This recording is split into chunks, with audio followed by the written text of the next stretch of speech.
En el último café vamos a conversar un poco del sector del tambo, la producción de la leche en la República Argentina. En crisis, desde hace tiempo que está en crisis el sector del tambo y los tamberos continuamente están explicando esa situación, pero en ese marco se dio también en los últimos 2 meses una suba en la producción de leche. Ha crecido en los 2 primeros meses del año. Y además, otro dato, que en el primer bimestre de este año se registró un incremento de un 16% aproximado en las exportaciones de lácteo.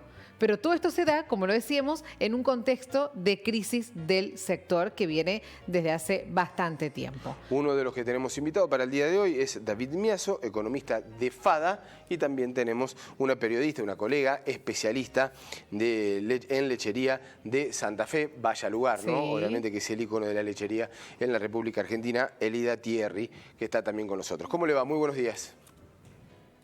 Buenos días a todos. ¿Qué tal? ¿Cómo están? Bien, vamos a comenzar por Elida y vamos a preguntarle cómo se da, ¿no?, en este contexto esta producción en un contexto de crisis, si se quiere, pandémico. Bueno, a ver, es difícil explicarlo. Esta situación es muy complicada en la Argentina desde hace 20 años o más de 20 años.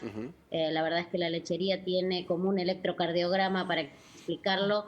Esta expansión en la producción que se dio tiene que ver con un derivado del aumento natural de la producción a partir de la primavera. Por cuestiones climáticas, este ha sido un verano bastante fresco, por ponerlo en algunos términos. Digo, enero, febrero han tenido temperaturas más bajas de lo habitual, han levantado un poquito en el mes de marzo, pero en general ha sido un año tranquilo respecto a ese tema, que es definitivo para lo que es la producción de leche. También hay que tener en cuenta que se ha dado un incremento sobre los últimos meses del año 2020 y en este principio de 2021, incluso ahora para la leche que se está terminando de ordeñar en marzo, hay una empresa que ya anunció una suba por litro de pago al productor de $1,70. Eso es muy positivo. Sin embargo, después lo vamos a ver ya con lo que va a ser la producción de abril en el centro de Santa Fe y en la zona de Azul, en la provincia de Buenos Aires, para poner así dos puntos particulares. Ha habido inundaciones de consideración el mes pasado, y lo que fue un repunte de la producción en el verano va a terminar siendo en el inicio del otoño una baja también, ¿no? Claro, David, estaba pensando en lo que dice Elida.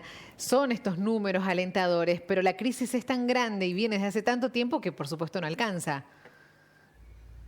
Claro, venimos de una situación donde a principios del año pasado empezaron a estar en vigencia precios máximos de los principales lácteos, en especial de la leche, y eso fue lo que le puso un techo a los precios, tanto al consumidor, pero hacia atrás a la cadena, al productor. En el medio de todo ese congelamiento de precios, los costos del productor subieron, y ahí es cuando se empieza a dar, hacia mediados del año pasado, este desfasaje donde el productor empieza a tener mayores costos que ingresos y entra en crisis la rentabilidad del sector productivo. En una parte del 2020 se sumó también al problema del mercado interno con los precios máximos, malos precios a nivel externo que por suerte hacia finales del año empezaron a recuperarse y dieron un poquito de aire también en ese sentido. Pero básicamente la mayor parte del problema viene por el congelamiento de precios, que más allá, si no hubiese congelamiento de precios, también estaría un poco complicado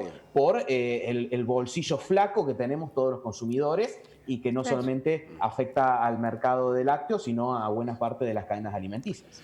Elida, y a esta suba que tiene el productor con el techo de precios máximos, por ejemplo, como lo explicaba David, el tema de los alimentos para las vacas, ¿no? ¿Cómo ha subido? ¿Cómo está esa situación también? ¿Eso engrosa ese precio que tiene que pagar el productor? Bueno, lógicamente, porque son costos que están dolarizados. Hubo ahí un debate, ¿no? Cuando el presidente se desayunó con que los granos cotizan en dólares, como cotiza todo, ¿no? La propia leche en polvo que se vende tiene una cotización internacional en dólares. El problema es el desfasaje interno de la Argentina.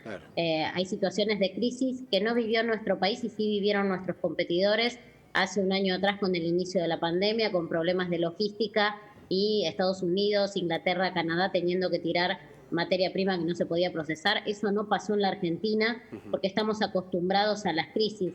Sin embargo, el desfasaje de los precios que decía David tiene que ver mucho con esta multiplicidad de dólares, no solamente el dólar oficial y el dólar blue, sino los dólares de los distintos tipos de producción. También tiene que ver con otra cosa que mencionaba David, que es, hubo respecto a los lácteos una venta un poquito superior al año pasado por estar todos en casa y consumir de otra manera. Sin embargo, las ventas fueron mucho más económicas.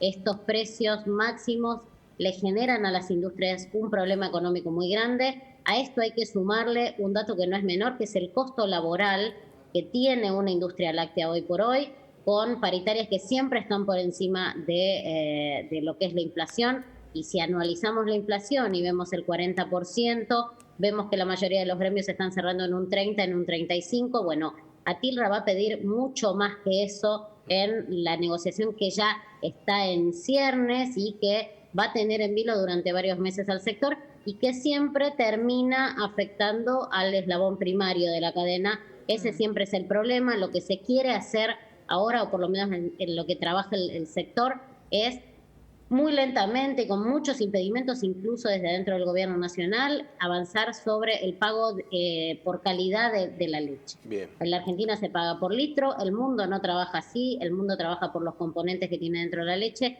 Sin embargo, el proceso viene demasiado lento y la evolución de un sector tan fundamental socioeconómicamente para el interior del país, te diría yo que viene por demás demorado. Bien, David, en esta época de pandemia, época de crisis que fue tan complicado el año pasado, ¿tenés el conocimiento? ¿Hubo mucho cierre de tambos en el país? No, tenemos un cierre de tambos estructural, si se quiere, que ya lleva varias décadas, donde vienen cerrando los tambos de menor escala y cada una de estas crisis acentúa ese proceso, porque cuando decimos el sector no llega a cubrir los costos, significa que cada litro de leche que está produciendo un tambo pierde plata y los tambos de menor escala no tienen capacidad de absorber esas pérdidas, más si vienen de muchos años de crisis. Tuvimos unos 2 años de que el sector vio un poco, salió un poco debajo del agua, pero viene de varios años de crisis. Entonces, la respuesta es sí. Empecé con no en la oración, pero la respuesta es sí a este proceso estructural de pérdida de tambos. Se ve acentuado con cada uno de estos procesos de crisis que se van dando. Ojalá que para todos, ¿no? Para todos en la economía se pueda equilibrar esta mayor producción y que se pueda salir en un contexto general mucho más favorable también para toda la lechería argentina. Ojalá. Muchísimas gracias, David. Muchísimas gracias, Elida, también por el contacto con Telediario Federal. Gracias a ustedes por este encuentro. Hasta luego. Abrazo. Un gusto conversar con ustedes y solamente dejar un mensaje que ante estas crisis del mercado interno, la exportación es la salida para muchas de estas cadenas, por lo cual es algo que siempre tenemos que tratar de incentivar para que, por ejemplo, evitar que desaparezcan tambos. Solamente agregar eso. Un gusto. Perfecto. Muchas gracias, David. Un Hasta abrazo. luego.